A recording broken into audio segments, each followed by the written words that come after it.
Hey guys, welcome back to my channel. In this video, I'll be showing you how to plan the perfect Valentine's Day party with all of your family.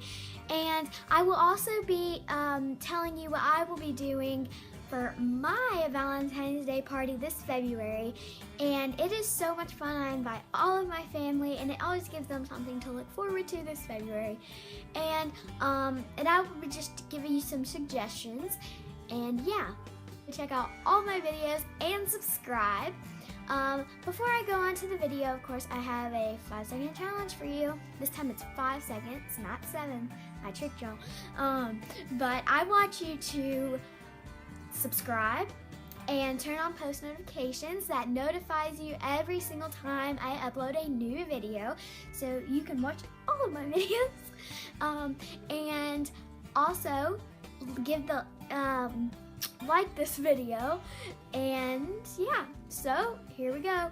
5, 4, 3, 2, 1, done. If you did that, please comment down below popular Peace Squad right down there, and also comment down below which if you will be doing a Valentine's Day party this year. Please comment.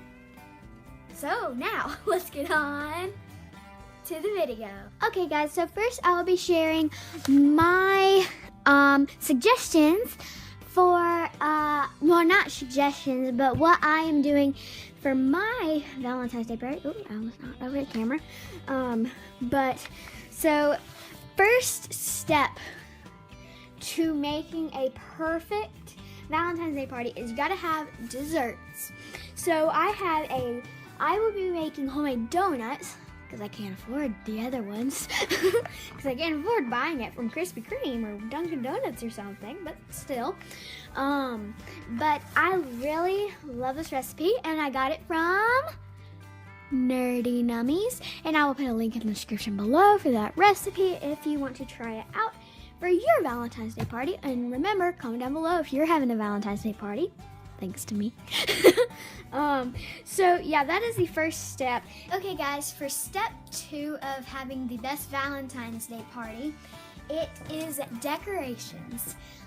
Decorations are key to making it all come together. And as I said before in the desserts, include some pink. So these are pink or red.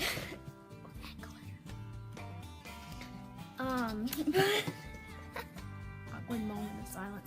But yeah, so here are my decorations. So I have a banner that says Happy Valentine's Day, and it's in pink and glitter and beautifulness. So this is the it's untangled. So wait, you can't really see it. Hang on, let me back out of the screen real quick. So this one is the Valentine's Day part. I'm not going in order. It says Happy Valentine's Day. This is Valentine's. And I'm pretty sure this is happy because it's got more words in it than the other one.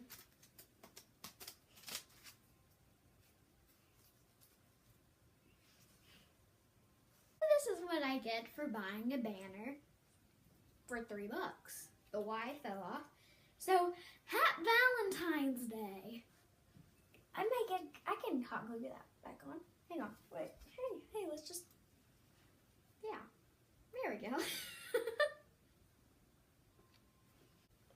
And last but not least, day. So, Happy Valentine's Day. So for decoration number 2, it does not involve tangling, hallelujah. But I've got this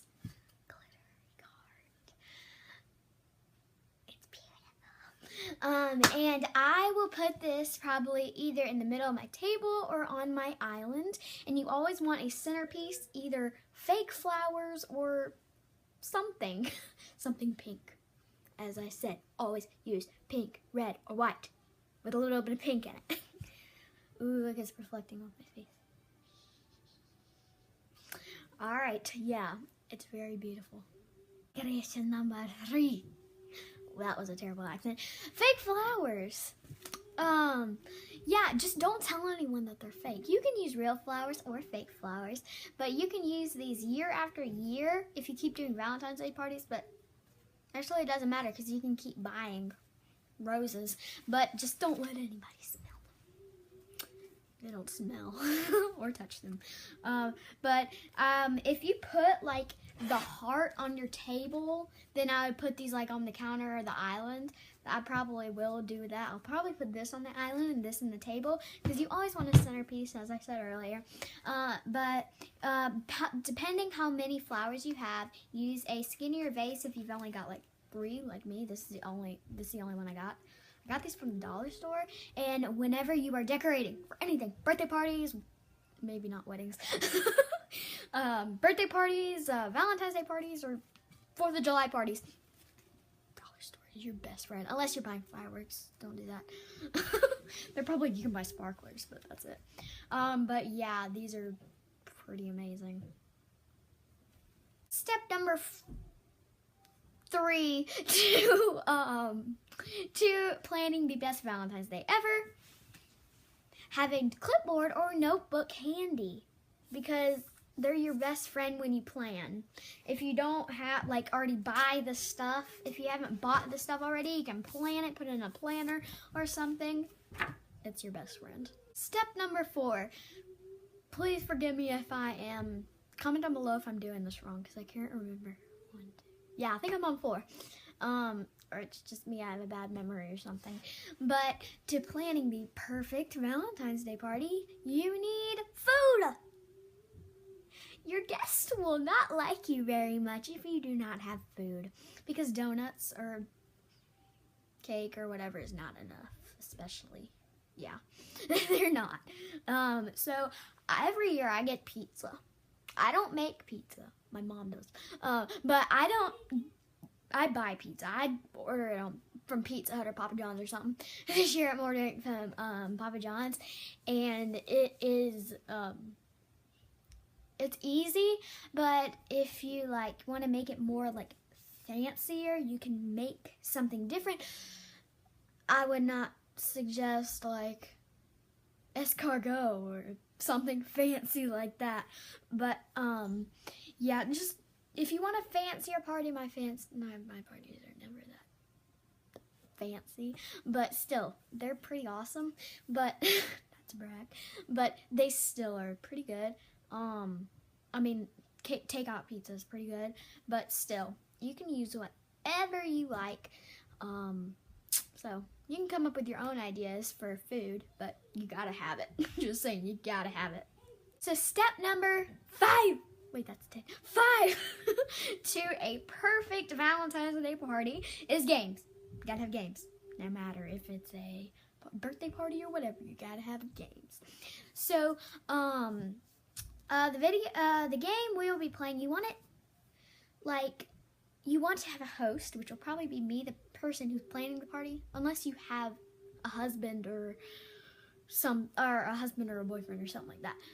You'll probably want to plan the game, but someone who's single needs to be the host or whatever, like that question thing or whatever.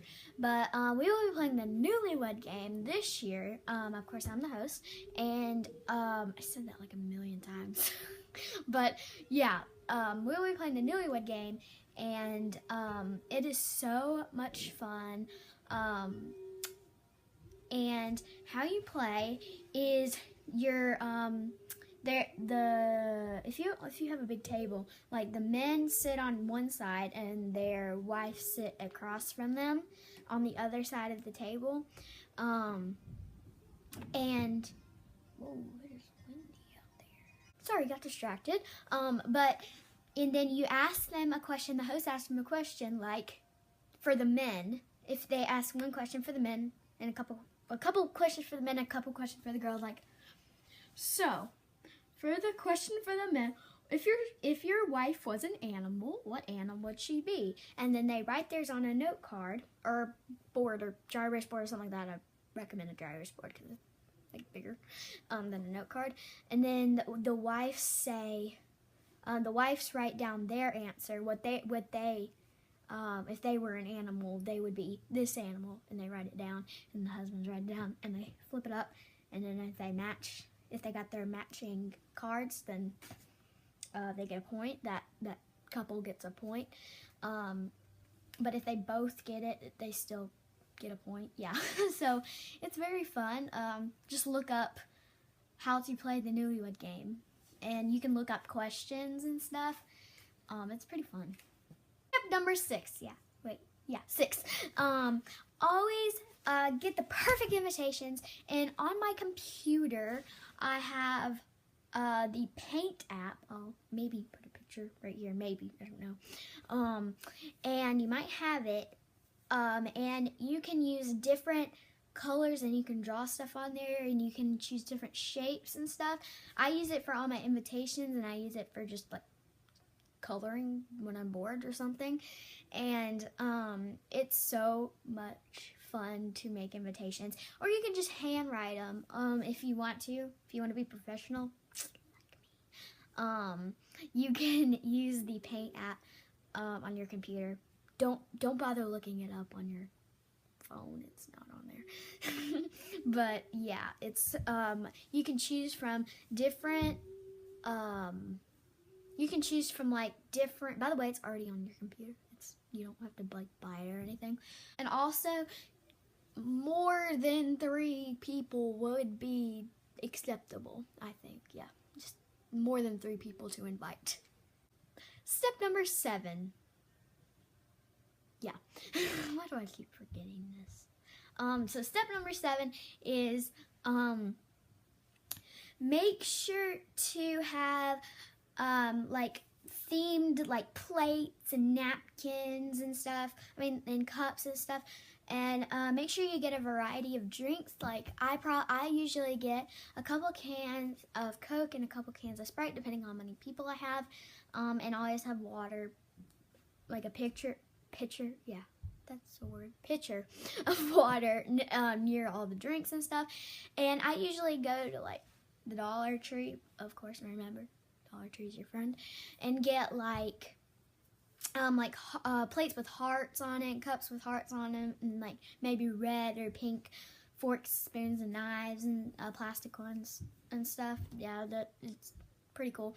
Or you can just get real silver real silver forks and things, and paint them pink. If you want to ruin silver, go ahead.